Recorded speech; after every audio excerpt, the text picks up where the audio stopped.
कि इतने में ही सब जीव जंतु मनुष्य शरीरधारी बहुत मर जाते हैं।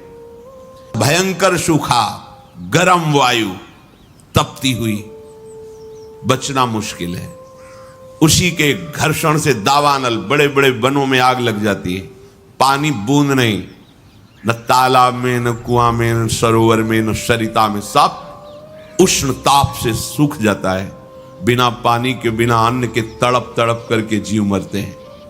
कितना भयानक कष्ट है प्रलय में। हमें तो कष्ट ही कष्ट है। अगर मुक्त नहीं होते तो कष्ट ही, मरना कष्ट, जीना कष्ट, फिर जन्मना कष्ट, फिर रोग कष्ट, विषाद, हर्ष, शोक, भय, मान, अपमान, पूरा जीवन, पूरे जन्म के जन्म जब विचार करके देखो तो यहां कष्ट के सिवा कुछ हाथ नहीं लगता है। पूरा जीवन हो गया कमा के, मर गए, फिर कुछ नहीं, फिर नई पढ़ाई, नई योग्यता, नया धन, नया परिवार, फिर मर गए, फिर न, कब से चल रहा है। भगवत प्राप्ति अनिवार्य है।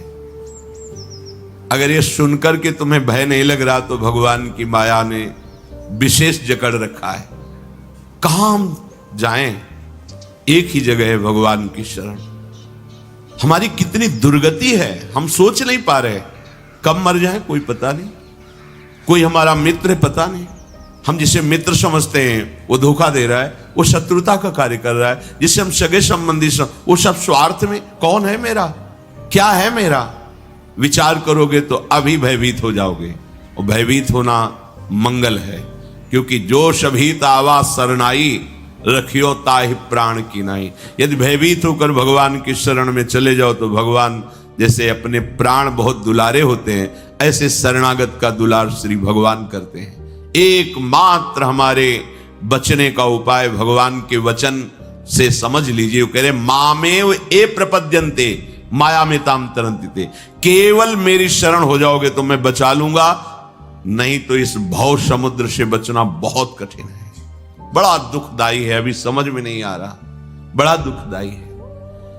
कार में बैठे बैठे मुस्कुराते हुए पूरा परिवार जा रहा है, अंदर से पता नहीं क्या हुआ, कार में आग लग गई, सब भून गए पूरा परिवार। प्रतिपल भय, प्रतिपल दुख, प्रतिपल अशांति, मृत्यु हमारे सिर पर सवार रहेगी जब तक भगवान नहीं मिल जाते।